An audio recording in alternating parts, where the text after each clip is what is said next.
स्वामी जी, कई health expert ये कहते हैं कि कैल्शियम रिच डाइट खाने से ज़्यादा प्रोटीन इंटेक से किडनी स्टोन बढ़ सकता है।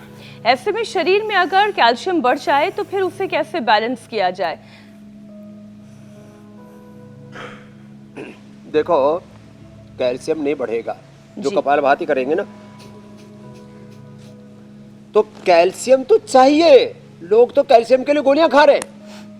50% लोगों को कैल्शियम की कमी, हड्डियां भुरभुरी हो गई, ऑस्टियोपेनिया, ऑस्टियोपोरोसिस हो रहा, बड़ी दिक्कतें हैं। वो कैल्शियम किडनी के अंदर जमे नहीं। मैंने कहा ना, किडनी में पहाड़ बन करके जम रहा है।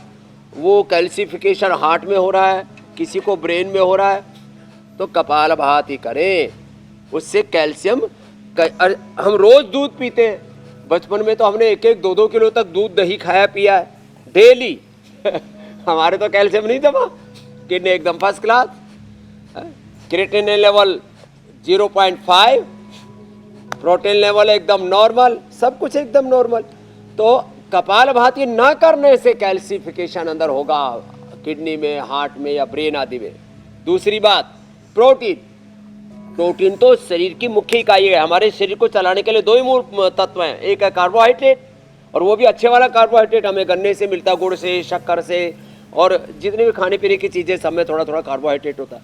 और दूसरा प्रोटीन, दालों से लेकर के, दूध दही से लेकर के, वो बादाम अखरोट आदि से लेकर के हेल्दी प्रोटीन जो है वो ज़्यादा आ जाता है और वो शरीर में जब डाइजेस्ट नहीं होता है, और ये जो मांस से और अंडों आदि से जो प्रोटीन मिलता है वो अच्छा नहीं होता है।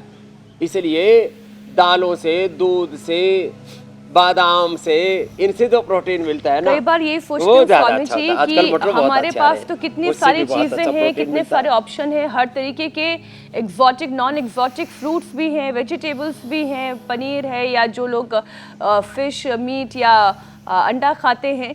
लेकिन किसान का जीवन इतना सादा है, केवल बाजरे की रोटी खाता है, घर का बना हुआ घी खाता है, 1 गिलास भरकर छाछ खाता है, थोड़ा प्याज साथ में खा लेता है, वो उसमें भी इतना तंदुरुस्त रहता है और कोई परेशानी नहीं, कोई बीमारी नहीं, हेल्दी जीवन जीता है। तो जिससे जितना मिला हुआ है शायद वो उतना ज़्यादा परेशान है। जिसके पास कम है उसके पास सारे समाधान है, वो उसके लिए पर्याप्त है। बिल्कुल बिल्कुल स्वामी जी। बैक्टीरियल इन्फेक्शन की भी एक बार बात कर लेते हैं स्वामी जी। बैक्टीरियल इन्फेक्शन से बनने वाले स्टोन किडनी को बहुत गंभीर नुकसान पहुंचाते हैं। आयुर्वेदिक जड़ी बूटियां या फिर योगाभ्यास के जरिए बार बार होने वाले यूरिनरी इन्फेक्शन को कैसे कम किया जा सकता है? और महिलाओं में तो यूटीआई की प्रॉब्लम बहुत कॉमन है। तो जितने भी यूटीआई से रिलेटेड प्रॉब्लम्स हैं उसके लिए सबसे अच्छा है, मैंने बताया, लौकी, और एक दोपहर को तो आप खा लो मूली की सब्जी, शाम को खा लो लौकी की सब्जी, और थोड़े दिन जौ का आटा और गोखरू का काढ़ा सुबह सुबह प्रयोग कर लो। और चंद्र प्रभावटी गोक्षरादि खाने के बाद पुनर्नवादि मंडूर खाली पेट। किसी भी प्रकार के यूटीआई की प्रॉब्लम के लिए रामबाण है, मात्र गोखरू का काढ़ा पीने से ही। ये तो एक्स्ट्रा बता रहा हूं मैं, चंद्र प्रभावटी, गोक्षरादि होती। और यदि एक गोली खानी है तो रीनोग्रिट ले लो ना, ये इधर रखी हुई है, ये गोखरू है जो है। कितनी अच्छी चीजें हैं। किसी भी जानवर को किडनी में स्टोन नहीं बनता। लो